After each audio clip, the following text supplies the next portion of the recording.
हमारी तारीख जब भी इस तरह की कोई कोशिश की जाती है, वो उल्टी होके आती है हमारे सामने। नवाज़ शरीफ को कौन माइनस कर सका? आप ज़ुल्फ़िकार अली भुट्टो को भूल जाइए, तो इमरान खान को कौन माइनस करेगा, चाहे जो मर्ज़ी हो जाए। लेकिन मुझे कुछ ऐसे बुनियादी चीज़ें एज़ अदना स्टूडेंट ऑफ लॉ, जो यानी एक लॉ भी लॉजिक है ना, लॉजिक की बुनियाद पे लॉ बनता है हमारे यहाँ। मेरी अपनी समझ ये है, और कंवर दिलशाद साहब बेहतर रहनुमाई मेरी करेंगे इस चीज़ के अंदर, लेकिन मेरा अपना ख़्याल है कि इलेक्शन कमीशन अदालत या हाई कोर्ट की पावर्स उस तरीके से एंजॉय करता है उस चीज़ों के अंदर जो कि इलेक्टोरल लॉज और इलेक्शन से रिलेटेड इश्यूज हैं। मिसाल के तौर पे अगर चीफ इलेक्शन कमिश्नर की ज़ात को कोई निशाना बनाता है, तो चीफ इलेक्शन कमिश्नर पाकिस्तान की आम अदालतों के पास चला जाता है और उसके ऊपर डेफेमेशन या लायबल वो लगा सकता है और कह सकता है कि इस आदमी ने मेरी डेफेमेशन की है। वो उसी तरीके से ट्रीट किया जाएगा। मिसाल के तौर पे जनरल किसी आर्मी के जनरल या आर्मी के चीफ के बारे में बात की जाती है, तो क्या आर्मी उसको कोर्ट मार्शल कर सकती है? हरगिज़ नहीं।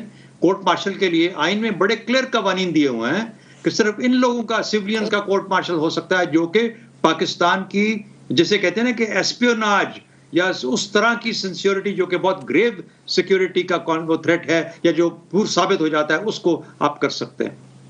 हर किसी को जो कि फौज के बारे में या किसी आर्मी के जनरल के बारे में गुफ्तगू करता है, हम उसका कोर्ट मार्शल नहीं कर सकते, हमें कानून उसकी इजाजत नहीं देता, इसीलिए हम वापस अपनी अदालतों के पास जाते हैं। तो इसलिए इलेक्शन कमीशन, मेरा ख्याल है कि अपने तय अपनी ज़ात पे और दूसरी बात, उसको महसूस हो सकता है इलेक्शन कमिश्नर को कि मेरा नाम लेके या मुझे किसी तरीके से डिफेम किया गया, लेकिन क्या ये पावर उसको दी जा सकती है कि वो आके कहे कि जी तौहीन अदालत? एक और बड़ी जरूरी बात सुन लीजिएगा, तौहीन अदालत के ऊपर सुप्रीम कोर्ट के अंदर इस वक्त बहुत बड़ी बहस जारी है।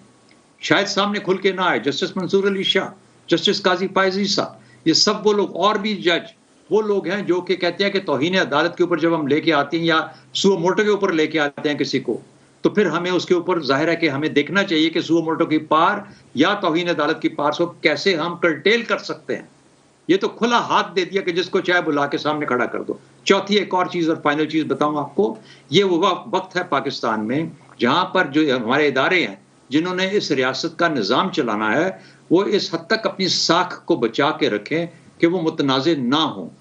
जहां पर आप मुतनाज़े ऑलरेडी कर दिए गए, बदकिस्मती से, सही या गलत की बात नहीं कर रहा, वहां पे तो हर चीज फूंक फूंक के कदम उठाना पड़ेगा, और खासतौर पर फिर ऐसी चीज के अंदर जहां तौहीन अदालत का मसला हो, यानी तौहीन अदालत आपको कहीं ना कहीं जज्ब करनी पड़ेगी। उसी तरीके से जब आप किसी सियासतदान के खिलाफ बात करते हैं, उसको महसूस होता है कि उसके खिलाफ स्टैक कर दिया गया तमाम ऑर्ड्स को, तो मेरा ख्याल है कि ये थोड़ा सोचना पड़ेगा।